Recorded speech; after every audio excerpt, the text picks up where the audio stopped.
Beneath the surface of the ocean lies the largest habitat on Earth, and also the least explored.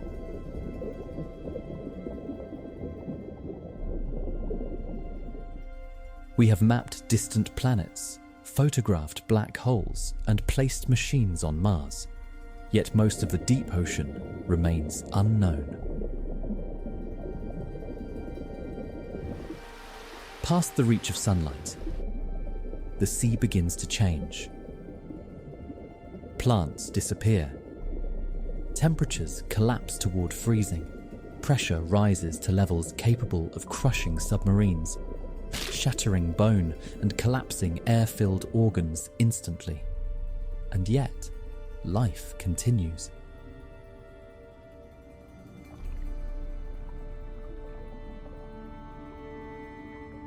The ocean is divided into layers. Near the surface, sunlight powers photosynthesis, fueling food chains that support reefs, fish, whales, and almost every familiar form of marine life. But below 200 meters, light begins to fade. This is the Twilight Zone, a vast region where sunlight becomes too weak for plants to survive.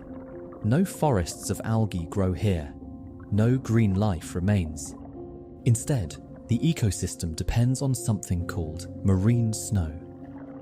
A slow, continuous fall of dead plankton, waste particles, fragments of skin, and microscopic remains drifting down from the world above.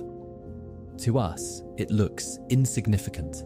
Down here, it becomes the foundation of life itself.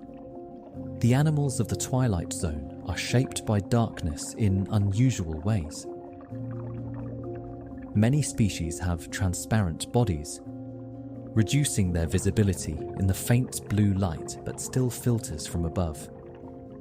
Glass squid and glass octopuses drift almost invisibly through the water, their organs barely visible inside translucent flesh. Others evolve in the opposite direction. Instead of hiding from light, they create it through bioluminescence. Specialized chemical reactions inside the body generate cold, visible light. In the deep sea, this light can serve many functions: attracting prey, communicating with mates, startling predators, or disappearing entirely. Some squid use a strategy known as counter-illumination. Light-producing organs along the belly match the faint glow from the surface above, erasing the animal's silhouette when viewed from below. It is camouflage created not through darkness, but through light itself.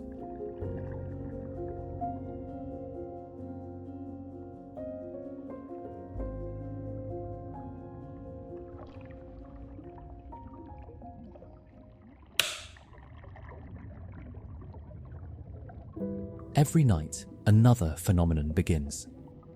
Billions of fish, squid, crustaceans, and jellies rise upward from the depths to feed near the surface under the cover of darkness, before descending again at dawn. This movement, known as diel vertical migration, is the largest synchronized migration on Earth. For decades, humans did not even realize it existed.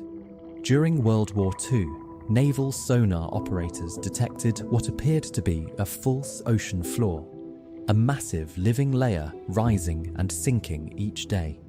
The ocean itself seemed to move. But below 1,000 meters, even the last traces of sunlight disappear completely. This is the Midnight Zone, a realm of permanent darkness where pressure climbs hundreds of times beyond what humans experience at the surface. Here, evolution becomes increasingly extreme. Dragonfish produce red bioluminescence, a wavelength nearly invisible to most deep-sea animals. Specialized eyes allow them to detect this hidden color, effectively giving them a private searchlight invisible to surrounding prey.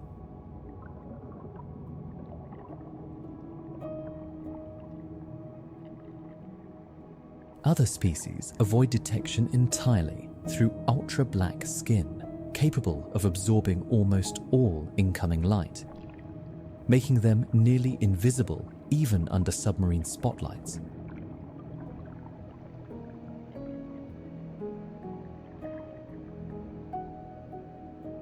And then there are the anglerfish.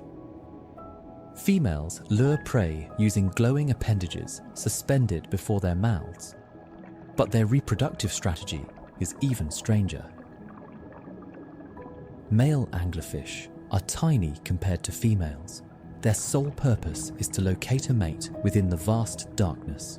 Once found, the male bites onto the female and permanently fuses with her body, eventually losing most of his organs, until only reproductive tissue remains. In the deep ocean, survival often requires abandoning the rules seen near the surface. But even deeper still lies another environment entirely. At depths beyond 6,000 meters begins the hadal zone, named after the ancient underworld. These trenches are formed where tectonic plates collide, dragging sections of Earth's crust deep beneath the ocean floor. The pressure here exceeds 1,000 times atmospheric pressure. To a human body, exposure would be instantly fatal. Yet some animals remain perfectly adapted to it. Among them is the hadal snailfish, the deepest living vertebrate ever recorded. Unlike most fish, its body contains very little rigid structure. Bones are reduced, the skull remains partially open, much of its tissue resembles gelatin. Rather than resisting pressure, the snailfish survives by allowing pressure to pass through it.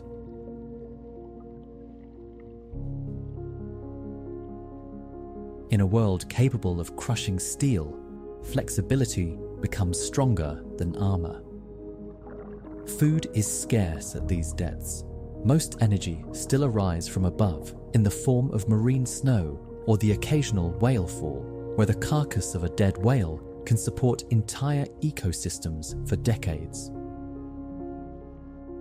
Other communities survive in a completely different way. At hydrothermal vents, microbes extract energy directly from chemicals released by Earth's crust, including hydrogen sulfide and methane. This process, known as chemosynthesis, supports entire ecosystems without any dependence on sunlight. Life here is powered not by the sun, but by the chemistry of the planet itself. These discoveries have changed how scientists think about life beyond Earth. Oceans hidden beneath the ice of moons, like Europa and Enceladus, may contain similar conditions. To study the deepest parts of our ocean may also be to study the possibility of alien life. And despite everything we have discovered, the deep sea remains largely unexplored. Each expedition continues to reveal animals never before seen, biological systems still unexplained, and ecosystems that challenge our understanding of how life survives. The deep ocean is not empty. It is a world shaped by darkness, pressure, isolation, and time, where evolution continues to produce forms of life unlike anything on the surface above. And in the endless darkness below, life continues to adapt, survive, and evolve, far beyond the world we know.